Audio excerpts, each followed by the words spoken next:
Baik, bismillahirrahmanirrahim. Assalamualaikum warahmatullahi wabarakatuh. Bertemu kembali dengan Bapak pada mata pelajaran PBSM ya. Kali ini kita akan membahas sebuah topik yang cukup penting yang berkaitan dengan limbah ya. Kita berkecimpung pada dunia otomotif, sepeda motor, tentunya tidak akan lepas dari yang namanya limbah ya. Baik itu limbah padatnya, cairnya maupun gasnya. Tapi apa sih yang dimaksud dengan limbah? Ya. Apa itu limbah? Ya. Jadi limbah itu merupakan hasil proses produksi ya, yang tidak dipakai dan cenderung tidak mempunyai nilai ekonomis. Jadi limbah ini merupakan hasil produksi yang tidak terpakai dan tidak memiliki nilai ekonomis.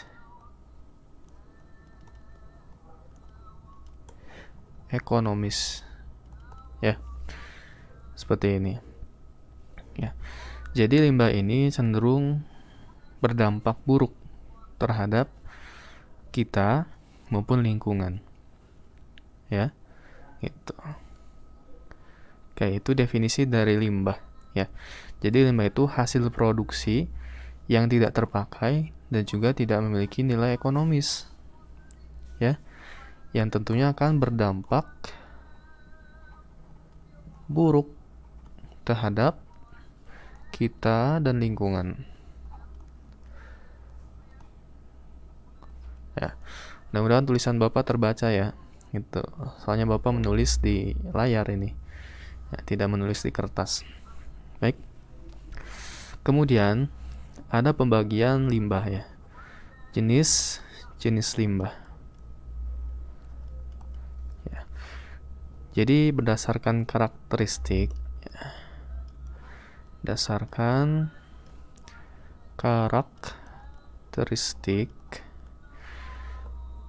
Limbah itu ada yang berukuran mikro ya,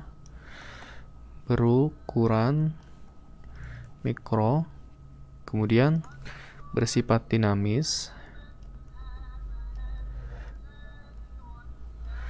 kemudian berdampak luas,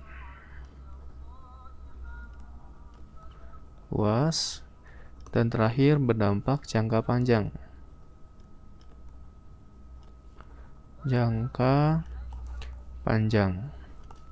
Nah, kita bahas satu-satu. Jadi limbah itu berdasarkan karakteristiknya itu terbagi menjadi 4 bagian ya. Pertama adalah limbah berukuran mikro ya. Limbah berukuran mikro maksudnya bersifat kasat mata dan sulit untuk dideteksi. Ya, ini berkaitan dengan limbah gas ya, berbentuk gas. Kalau misalkan limbahnya berbentuk padat ya terlihat gitu. Kemudian cair juga terlihat. Kemudian limbah bersifat dinamis. Ya. Karakter limbah bersifat dinamis. Artinya limbah tidak diam di suatu tempat, ya. Namun selalu bergerak ya sesuai dengan kondisi lingkungannya. Contohnya limbah cairan. Kemudian limbah gas juga, ya. Kalau misalkan cairan sifatnya kan mengalir dari dataran yang tinggi ke dataran yang rendah ya. Kemudian gas juga sifatnya dinamis ya, karena gas itu cenderung menempati ruang-ruang ya, memenuhi ruangan ya. Contohnya kalau misalkan ada di dapur kalian kebocoran gas LPG, maka baunya itu akan tercium. Nah, itulah sifat dari gas ya, selalu menuju mengisi ruangan ya, gitu. Kemudian karakter limbah juga berdasarkan ini karakteristiknya itu berdampak luas ya, menjangkau wilayah yang luas karena ukuran limbah yang kecil sehingga mudah menyebar dan tidak mudah terdeteksi secara langsung ya. Kemudian karakteristik berikutnya adalah berdampak jangka panjang. Ya. Jadi limbah yang timbulkan itu tidak dapat diatasi dalam waktu yang singkat, ya, lama diatasinya, ya. Semacam limbah plastik. Limbah plastik itu tidak hancur dalam kurun waktu 1-2 tahun. Tapi berdasarkan penelitian, ya, limbah plastik itu dapat hancur ketika sudah mencapai ratusan tahun. Ya, itu. Ini, ya, berdasarkan karakteristik limbahnya. Kemudian, jenis-jenis yang lainnya juga berdasarkan wujudnya, ya. Berdasarkan wujudnya. Jadi berdasarkan wujudnya, limbah itu sudah dibahas di atas. Ada limbah gas, kemudian cair, ya, kemudian padat. Ya. Contoh limbah gas apa? Kita di dunia otomotif, ya. Hasil proses pembakaran di dalam ruang bakar itu menghasilkan gas CO2, H2O, ya. Dan masih banyak lagi, ya, gas yang dihasilkan, semacam nitrogen, ya. Kemudian kalau misalkan pembakarannya tidak sempurna menghasilkan apa? Gas karbon monoksida. Nah, ini semua adalah limbah, ya, limbah. Kembali ke definisi tadi bahwa limbah merupakan hasil proses produksi yang tidak terpakai. Nah, ini semua tidak terpakai, ya, dan tidak memiliki nilai ekonomis, ya, dan bahkan berdampak buruk terhadap kita dan lingkungan. Contohnya ini nih, gas ini nih, gas karbon monoksida. Karbon monoksida ini dapat membuat pernapasan kita itu tidak maksimal karena pembuluh darah yang ada dalam paru-paru tidak bisa mengikat oksigen, ya, dikunci oleh gas ini, sehingga kita dapat kekurangan oksigen otak kita, tubuh kita. Maka dari itu banyak dijumpai, ya, ketika orang tiba-tiba meninggal, ya, dalam kendaraan. Itu sebabnya diantara lain adalah ini, keracunan gas monoksida, karbon monoksida, gitu, ya. Itu berdasarkan wujudnya. Ada gas, kemudian cair, kemudian padat. Kalau cair apa? Ya, cair misalkan air aki, ya. Ini adalah cairan asam, ya, H2SO4. Nah, cairan ini bersifat korosif, ya, karena sifatnya asam, pH-nya rendah, ya. Jadi kalau misalkan kena tangan kita, itu kemungkinan akan menyebabkan iritasi. Bukan kemungkinan, karena memang, ya, seperti itu sifatnya asam, menyebabkan iritasi. Kemudian limbah padat, plastik, ya, plastik, kemudian besi-besi misalkan di bengkel, ya, ban bekas, dan lain-lain. Ini gampang lah kalian mencari contoh dari masing-masing jenis ini, ya, berdasarkan wujudnya. Limbah gas apa, cair apa, padat apa. Sudah jelas, ya. Banyak kita bisa mengetahuinya langsung. Kemudian yang kedua adalah berdasarkan sumbernya. Sumbernya. Maaf ya. 3 berarti, ya. Berdasarkan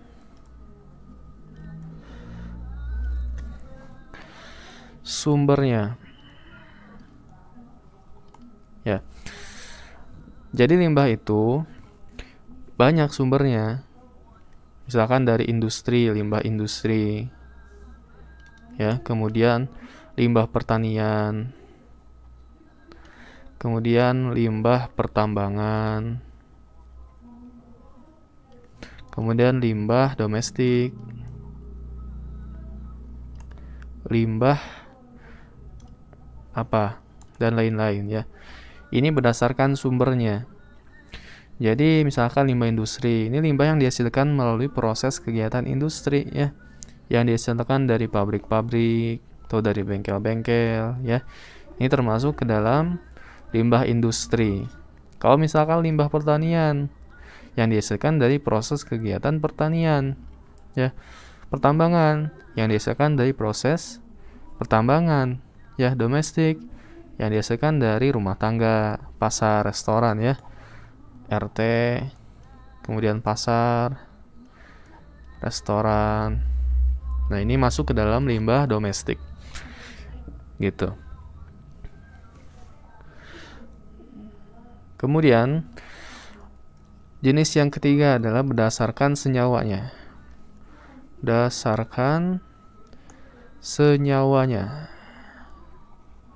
Ya.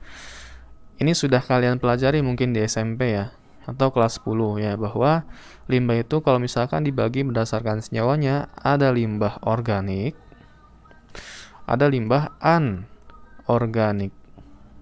Ya. Apa sih limbah organik? Ya, kalian juga sudah tahu mana yang limbah organik, mana yang limbah anorganik. Ya. Jadi limbah organik merupakan limbah yang bisa dengan mudah diuraikan. Ya. Limbah yang dapat mudah diuraikan. Maksudnya diuraikan tuh bukan ujian ya. Uraikan ini bukan, tapi yang mudah dihancurkan. Ya. Atau mudah didaur ulang, ya. Contohnya apa? Daun, ya. Daun, kemudian kertas, ya, dan lain-lain. Kalau misalkan limbah anorganik apa?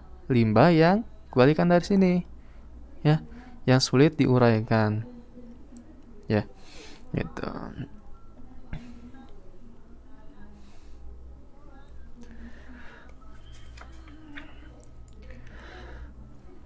Limbah yang sulit atau sangat sulit lah, ya, sangat sulit diuraikan, ya, oleh proses biologis, ya, oleh proses biologi, ya. Jadi penguraian daun itu kan berdasarkan atau dengan sebab proses biologi, ya, pelapukan, kemudian kertas juga ada bakteri-bakteri. Nah, itu bakteri pengurai, ya. Jadi sekali lagi limbah organik adalah limbah yang dapat mudah diuraikan oleh proses biologis, gitu. Oke. Membusuk, ya, gitu. Contohnya apa? Plastik, ya, kemudian ban, kemudian baja, ya, dan lain-lain, gitu.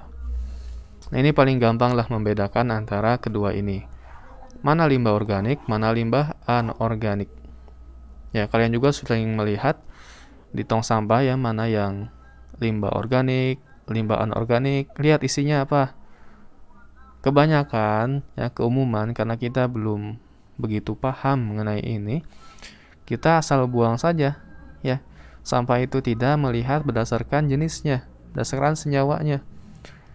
Meskipun tong sampahnya itu namanya organik, tapi isinya plastik. Itu kan salah, ya. Maka dari itu setelah kalian belajar ini, diharapkan kalian menerapkan, ya, itu ketika membuang sampah anorganik itu ke tulisan yang anorganik, bukan tulisan yang organik sampahnya, ya, tong sampahnya, gitu. Oke. Nah, kemudian yang kelima adalah ada juga yang namanya limbah B3, ya, singkatan dari bahan berbahaya dan beracun, ya. Jadi limbah B3 ini adalah setiap bahan sisa atau limbah kegiatan proses produksi yang mengandung bahan berbahaya dan beracun, ya, karena sifatnya, gitu. Jadi limbah hasil proses produksi yang mengandung bahan berbahaya dan beracun, ya, gitu. Oke, karakteristiknya apa nih? Karakteristik limbah B3 apa saja? Pertama adalah limbah yang mudah meledak. Limbah yang mudah meledak, ya, gitu. Melalui reaksi kimia yang dapat menghasilkan gas dengan suhu dan tekanan tinggi. Jadi suhunya, temperaturnya itu tinggi, ya. Kemudian tekanan juga tinggi, ya, temperatur dan pressure, ya. Akibatnya ketika suhu tinggi kemudian tekanan tinggi akan meledak, ya. Sama saja ketika di ruang bakar kan seperti itu, ya. Tekanan tinggi kemudian ada suhu panas, maka akan timbul ledakan. Gitu. Kemudian limbah mudah terbakar. Mudah terbakar. Ya, kalau misalkan ada percikan api, dia langsung terbakar. Ya, langsung mencapai titik apa ya? Titik apa namanya ya? Titik bakar kali ya. Gitu. Oke. Meskipun ada percikan api sedikit, itu langsung terbakar senyawanya. Kemudian ada karakteristik lain dari limbah B3 adalah limbah beracun. Ya, jika itu termakan misalkan terminum, ya, ini dapat menyebabkan kematian. Ya, gitu. Menimbulkan kematian. Jadi hati-hati ketika ada tulisan bahwa ini adalah limbah yang beracun, kalian jangan coba-coba untuk makan, ya. Untuk minum itu limbah, jangan. Karena akan menimbulkan kematian. Ya. Karena nyawa kalian itu sangat berharga. Jadi manfaatkan hidup untuk diisi dengan kegiatan yang bermanfaat. Jangan sampai kalian memakan limbah beracun. Contohnya apa? Ya. Rokok. Ya. Narkoba. Kalian jangan sekali-kali berdekatan dengan kedua barang ini, ya, atau miras lah, 3 barang ini. Tuh. Miras contohnya nih. Ya, miras oplosan, banyak orang yang mati karena miras, ya. Keracunan oleh miras karena dicampur-campur, ya, dioplos. Ya, meskipun tidak dioplos juga nggak boleh, ya. Karena itu diharamkan oleh agama kita.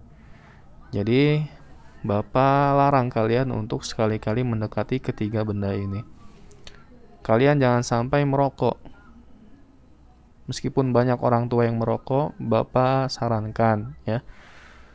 Bapak ingatkan, kalian jangan sampai-sampai, jangan sekali-kali merokok. Karena rokok itu mengandung nikotin. Ya, bahan kimia nikotin nih. Ketagihan, ya, akan menyebabkan ketagihan. Kalian akan sulit untuk meninggalkan rokok nanti. Termasuk narkoba juga menyebabkan ketagihan. Miras juga sama, ya. Maka dari itu hindari sejauh mungkin ketiga barang ini. Oke. Ya, mudah-mudahan pesan Bapak ini kalian ingat, ya. Karena Bapak merasa sedih gitu, ya, ketika melihat siswa SMK atau bahkan siswa SD, SMP itu sudah mulai merokok. Itu sangat memprihatinkan sekali. Ya. Apakah orang yang merokok itu tidak bisa membaca tulisan di kemasannya bahwa itu adalah suatu zat yang dapat membunuh orang yang memakannya atau menghisapnya? Oke. Sejelas-jelas tulisan, sebesar-besar tulisan, ketika sudah ketagihan, itu akan sulit untuk meninggalkan. Ya, akhirnya meninggal dunia, ya, dengan perkara yang sia-sia. Tuh, kayak ini pesan Bapak, ya. Karena proses pembelajaran itu tidak hanya Bapak menerangkan materi, ya, tapi ada juga proses nasihat di sana, ya, sebagai bentuk pendidikan. Ya, apa artinya pendidikan ketika tidak ada nasihat?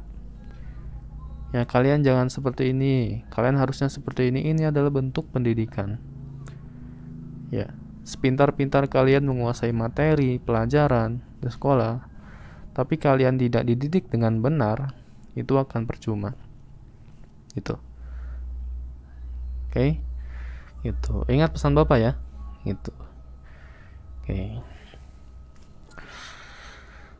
Kemudian selanjutnya adalah pencemaran limbah